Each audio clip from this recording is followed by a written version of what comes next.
L'Afrique du Sud clôture un sommet du G20 marqué par la rupture et l'absence des États-Unis. Le président sud-africain Cyril Ramaphosa a officiellement clôturé dimanche 23 novembre 2025 le sommet du G20, un événement de grande envergure pour le continent, mais déroulé sur fond des tensions diplomatiques aiguës, notamment avec les États-Unis, grand absent de la rencontre. Dès l'ouverture des négociations samedi 22 novembre, l'Afrique du Sud a délibérément rompu avec la tradition en publiant la déclaration des dirigeants ordinaire réservé à la fin des travaux. Cette initiative a immédiatement suscité l'opposition de Washington. Les États-Unis ont vivement critiqué l'agenda thématique proposé par Pretoria, jugé trop axé sur le changement climatique et l'inégalité des richesses mondiales. Cette prise de position a mis en lumière la fracture entre l'hôte africain qui cherche à placer les priorités du Sud global au centre des débats et les puissances occidentales. L'Argentine a également exprimé son désaccord avec la déclaration, notamment après l'absence remarquée de son président Javier Miller et un allié de l'ancien président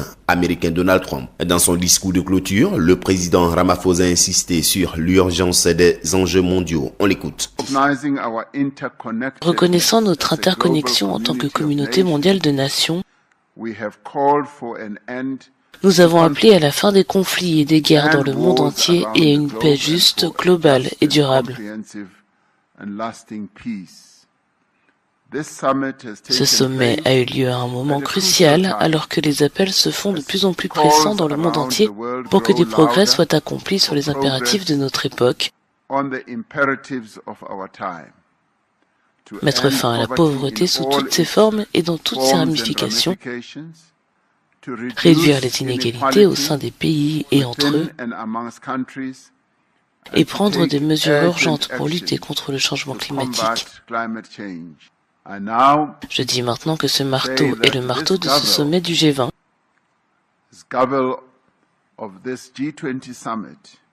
qu'il clôt officiellement ce sommet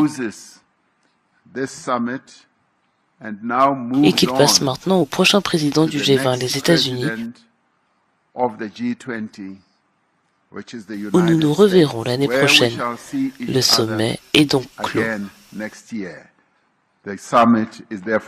Le moment le plus symbolique du sommet fut sans doute la cérémonie de passation des pouvoirs. Traditionnellement, le pays hôte remet un marteau au prochain président du G20. Cependant, en l'absence des États-Unis, le président sud-africain a été contraint de remettre le symbole à une chaise vide. Le boycott américain de la réunion de 2 jours réunissant les dirigeants des économies riches et émergentes à Johannesburg est une conséquence directe de l'administration Trump. Celle-ci a justifié son absence en accusant l'Afrique du Sud de persécuter violemment sa minorité blanche, afrikaner, une allégation fermement rejetée par Pretoria. L'Afrique du Sud avait déjà prévenu qu'une cérémonie formelle de passation serait improbable, qualifiant d'insulte la décision des États-Unis de n'envoyer qu'un fonctionnaire diplomatique de leur ambassade pour les représenter. Les États-Unis prendront la présidence du G20 en 2026 et ont déjà annoncé que le sommet se tiendra sur le terrain de golf du président Donald Trump à Doral, en Floride, ajoutant une nouvelle touche de controverse à l'avenir de ce forum international.